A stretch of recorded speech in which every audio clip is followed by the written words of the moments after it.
Oh, can we not with the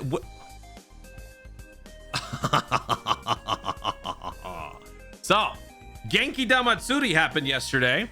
You might have heard about it. We got some big news to come out of it. So this is going to be essentially just a recap on the news that was broken there. And we're going to talk about what this means for the future of Dragon Ball and what this means for the future of Dokkan. If you guys want to check out my reactions, I got the full live stream, which has unfortunately been claimed. Ironically, it got claimed on the things that I cared the least about. There were a bunch of trailers and stuff during the card game that got my stream claimed, which is so ironic and stupid. Everything else I'm clear, including Hironobu Kageyama's performances. But no, the card game ruined my stream. So if you want to watch the full stream, you can, or if you just want to watch, you know, the actual like reactions to these key moments, I put timestamps in my other videos. You guys can check it out. So let's just start by recapping all this and then discuss my feelings, and then we'll move on. So they have announced two major things. The first thing was that Dragon Ball Super is coming back. They gave us this really cool, grandiose, incredible animation sequence, sort of just taking us through the world of Dragon Ball, starting with the OG Dragon Ball. For a second, I kind of thought we were going to get an OG Dragon Ball remake, which I would have so been down for, honestly, because not a lot of people get to experience that. And I know some people just really hate Dragon Ball. I love it. This is just my own personal opinion. I thought that was really cool. I was getting ready to make my peace with it, but it moved on, and we basically covered the entirety of the Dragon Ball universe. And then it led to Dragon Ball Battle of Gods, Resurrection F, Super, Tournament of Power. It was basically, I don't know if it was those, but it kind of just cycled through a bunch of movies and like major things that have happened in Dragon Ball Super recently. And then it ended with a red screen that said, "A new chapter begins." And then we see this, the Galactic Patrol arc. Dragon Ball Super is coming back, and we are heading into the new chapter in the manga. Not the new chapter, but it is a new chapter from the manga. The MORO arc. This is something that you might have seen on streams of mine. Other people may have talked about it. This is the arc that takes place immediately after the events of Dragon Ball Super Broly, which means the manga is now effectively going to start working its way into the Dokkan space, the Dragon Ball space, in a more mainstream way.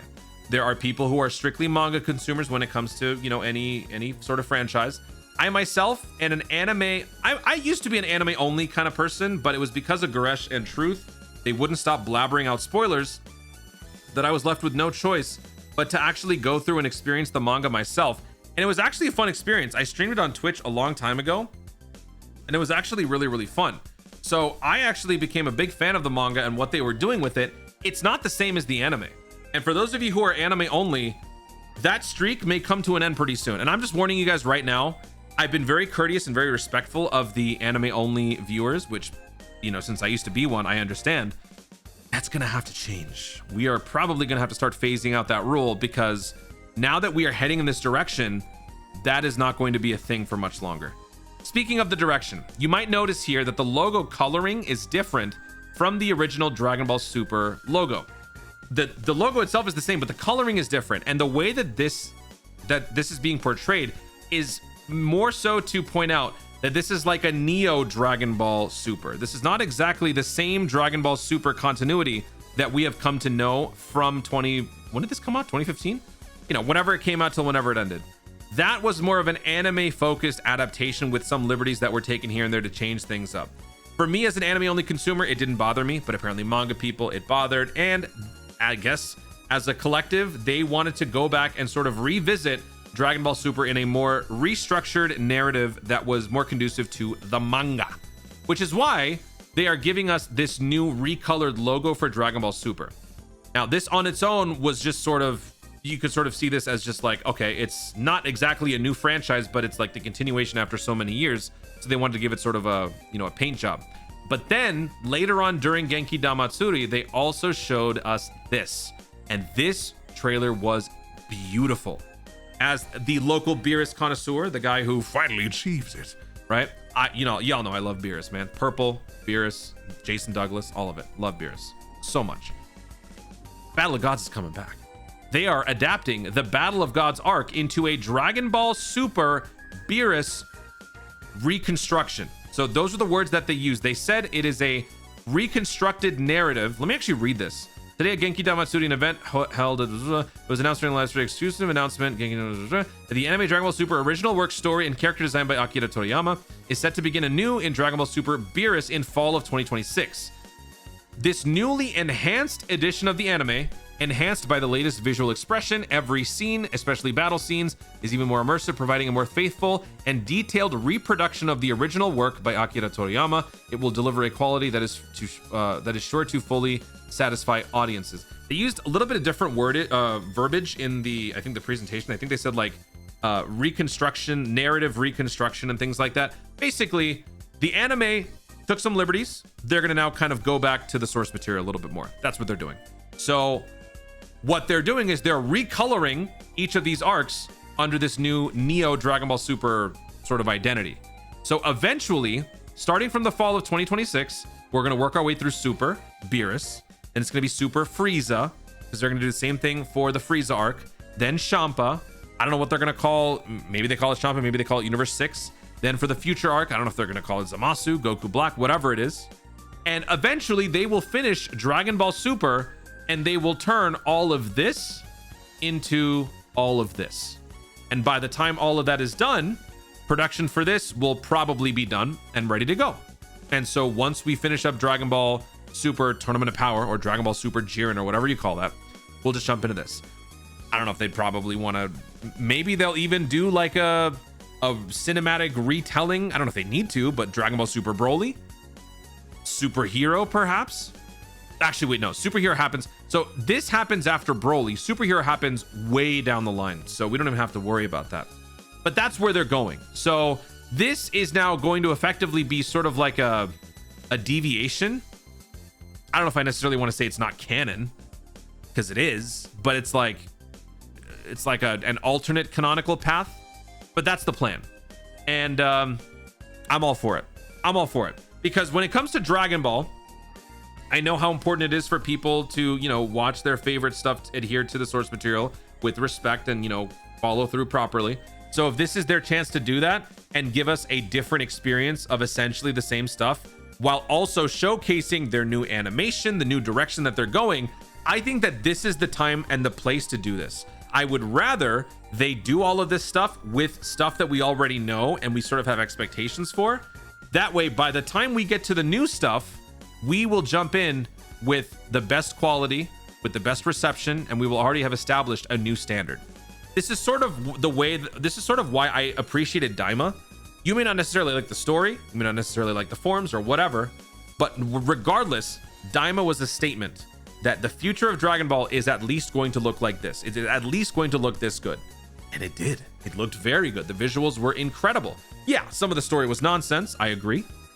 The canonicity of it is something that drives people crazy, sure. But the visuals, the music, the presentation, mwah, magnifique. So that is what they're going to be doing with this. I would very much like that, because Dragon Ball Super is pretty ancient at this point. The art style has gotten pretty old. Not to say that it's bad, but when you compare this to modern anime, so I'm okay with it. Let them work out all the kinks with Dragon Ball Super as we work our way back, knowing full well the next chapter is in production. After this, they'll probably continue on. Dragon Ball is going to be here, alive and well, thriving for the next 2 decades minimum, decade and a half. I don't know, maybe I'm being dramatic. At least for 1 decade, we're secure. Not just Dragon Ball, but Dokkan too.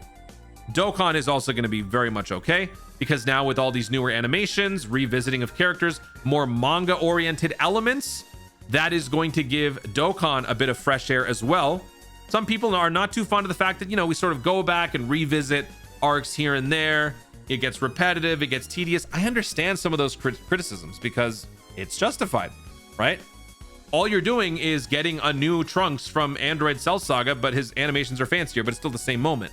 Some people don't really care about that sort of thing. So now that we're going to be going into this sort of like deviated Neo timeline for Dragon Ball Super, that's going to bring in manga elements. Form versus function when it comes to the God form versus the blue form. Honestly, man, I loved that. You guys don't, the anime only people who are watching don't know about this, but there is a distinct difference between God form and blue form in the manga. It's not just a power boost, there's actually other differences. And it's really well used, in my opinion, in the manga. I think some people might feel differently, which is fine. This is how I consumed it and I enjoyed it. There are other moments like in Tournament of Power, for example, certain matchups were changed. I kind of liked one of them, even though it was absurd. The concept, I guess the fundamentals behind it, I sort of liked where they were going with it. Granted, it may not have necessarily made too much sense, but to me it worked. So I want to see all of those things adapted into anime, personally. And I then want to see all that stuff adapted into Dokkan. Speaking of things being adapted into Dokkan from the manga, do you guys remember a little GINYU thing that I talked about? Remember this? I want to return to my body and gain real strength. That thought is never clear in my mind. While carrying out orders from Lord Frieza, I kept searching for ways to regain my own body. One day I finally found it. The technique to undo powers gained from others and restore one's original body. I'm not going to go to details because that video was spoiler protected. This one isn't. So I'm not going to go there. But that was a pretty absurd notion to suggest that manga stuff could be coming to Dokkan, because at the time that was taboo. But now it's not.